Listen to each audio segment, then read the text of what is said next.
करेंगे numericals problems simple microscope and compound microscope के ऊपर न्यूमेरिकल्स प्रॉब्लम सॉल्व करेंगे। मैं हूँ आपकी लेक्चर शिल्पा। देखिए यहाँ पर न्यूमेरिकल्स प्रॉब्लम स्टार्ट करने से पहले हमें simple microscope and compound microscope का फॉर्मूला हमें याद होना चाहिए। तो वो फॉर्मूला क्या है हमारे पास, यहाँ पर देखिए सिंपल माइक्रोस्कोप का मैग्निफिकेशन क्या है। सिंपल माइक्रोस्कोप का m is equal to d by ue है सिंपल माइक्रोस्कोप का। वही अगर मैक्सिमम मैग्निफिकेशन हो तो क्या होगा, maximum magnification m is equal to 1 plus d by fe है। अगर ये है मैक्सिमम मैग्निफिकेशन, ये क्या है सिंपल माइक्रोस्कोप का है, simple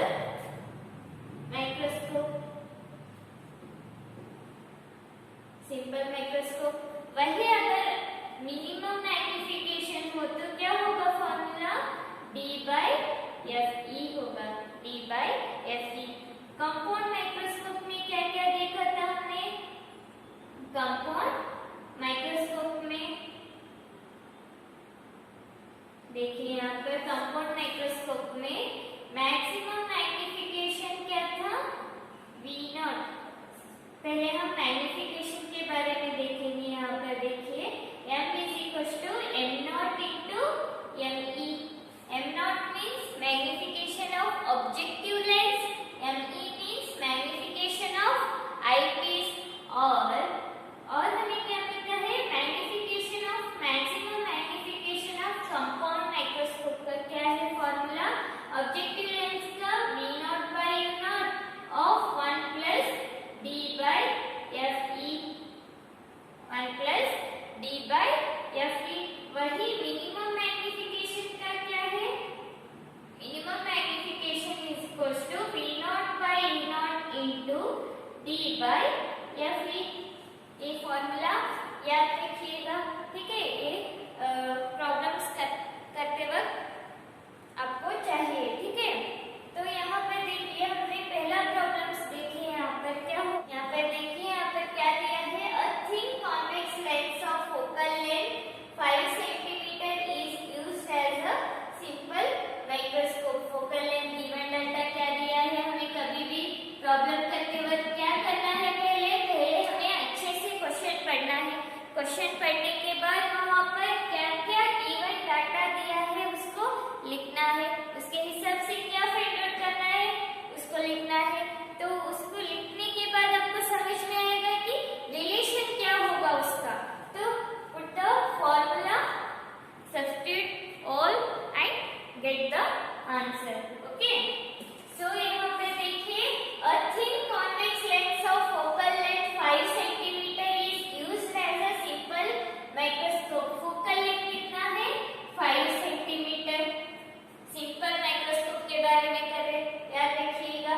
bye a person with normal near point 25 centimetre means 25 centimetre means least count distance क्या है, d is equal to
magnification क्या होगा, यहाँ पर दो केस दिया है अच्छे से। पहले case m is equal to 5, फिर यहाँ पर क्या दिया है d एश इज बाय 25 होगा, ठीक है। तो यहाँ पर f फाइंड आउट करना है। f के बाद सेकंड केस में क्या दिया है d 40 सेंटीमीटर, f तो आएगा वैल्यू, f फाइंड आउट करना पड़ेगा, समझ में आ रहा। तो यहाँ पर देखिए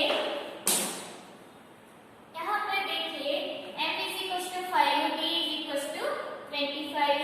तो हमारा फॉर्मूला क्या है, रिलैक्स्ड माइंड मींस कौन सा आएगा, minimum distance m is equal to minimum d is equal to d by fe, m is equal to d by fe आएगा। d is equal to d कितना है 25 बाय 5f, तो ये कितना आएगा 25 बाय 5, तो कितना आया f is equal to 5 centimetre. तो इस 5 को कहाँ रखना है, सेकंड केस में। देखिए सेकंड केस में d डैश, तो फॉर्मूला क्या लगाना है, m is equal to d dash by f, m is equal to d dash कितना है 40 बाय 5,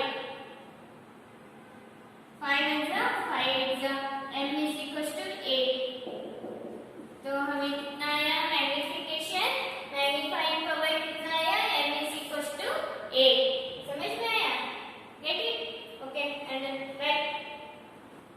ओके यहाँ पर देखिए थर्ड वन, यहाँ पर देखिए इसका एक कंपाउंड माइक्रोस्कोप का है, ठीक है। इसको हम डायग्राम से दिखाएंगे। यहाँ पर objective lens and eyepiece lens, तो ये कैसे होगा, इस तरह से हमने ऑब्जेक्ट रखा, इस तरह से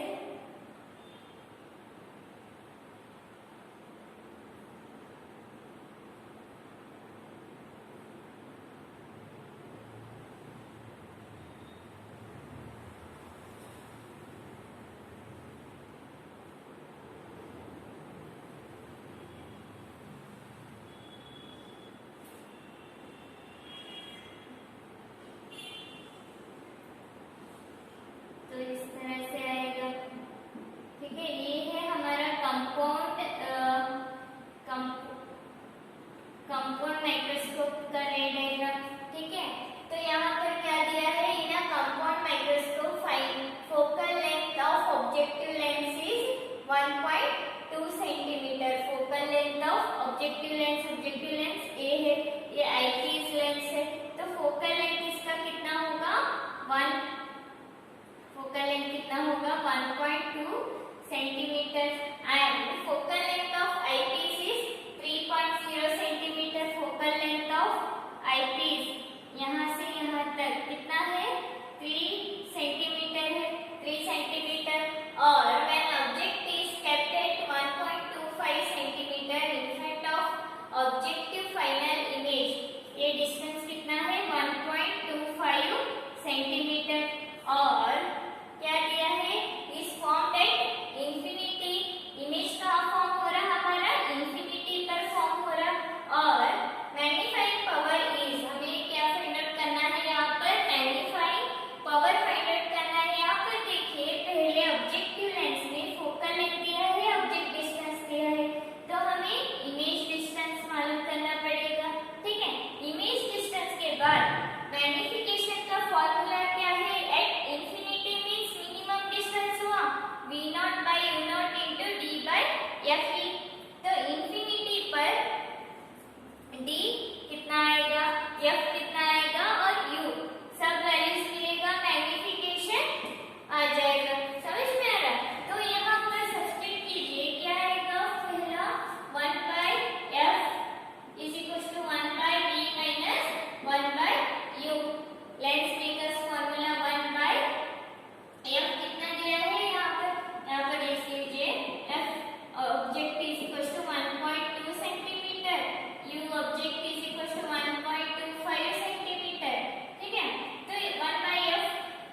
ऑब्जेक्टिव लेंस लेंगे, फिर बाद में आईपीस लेंगे, ठीक है। तो यहाँ पर ऑब्जेक्ट रे डायग्राम डालिए कंपाउंड माइक्रोस्कोप का, तो इस तरह से आएगा।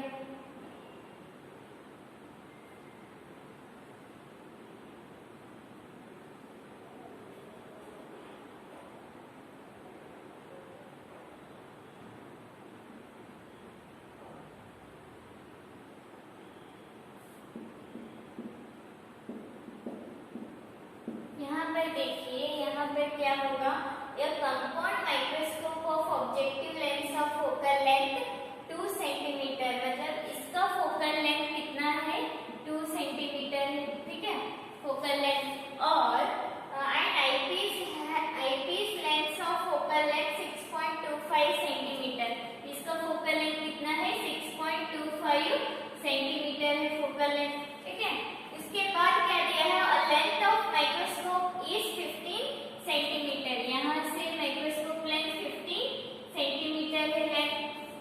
और क्या दिया है, how far from the objective should an object be placed in an order to obtain final image at D, also calculate magnifying power, मतलब हमें इमेज कहाँ मिल रहा है, एट D पर, तो D मीन्स कितना होगा, 25 सेंटीमीटर, नहीं दिया है तो 25 होगा, ठीक है, लार्ज डिस्टेंस। तो ये क्या होगा, हम यहाँ पर देखिए,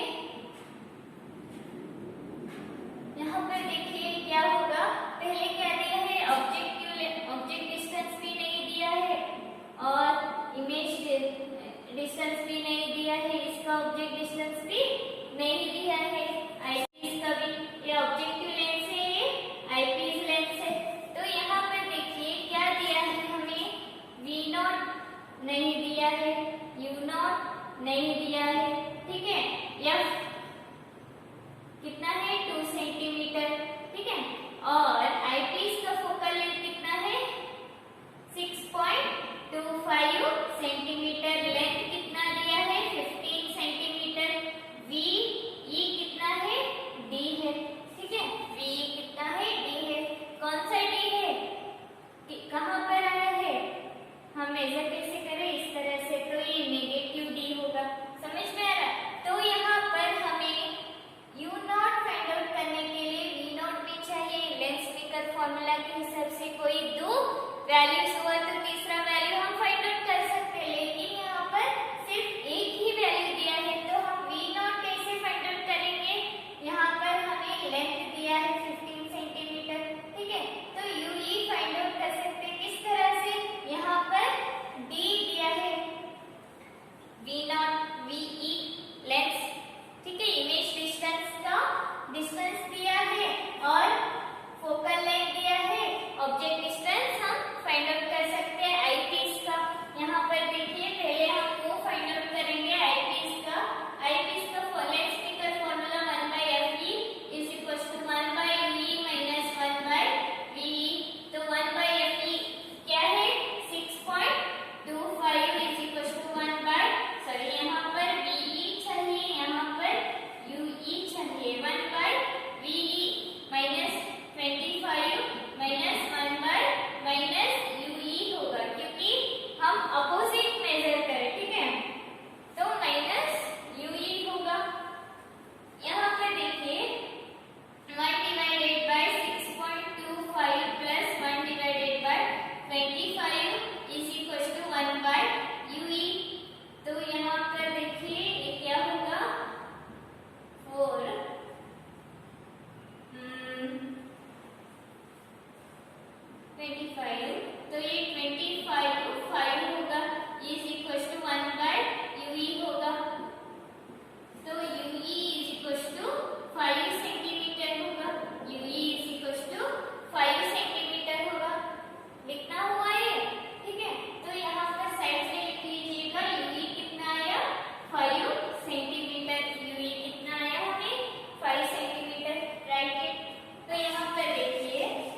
I hope you got these things. If you have any doubt regarding these problems, okay, you can ask me in comment section or in group. Okay, bye students. All the best.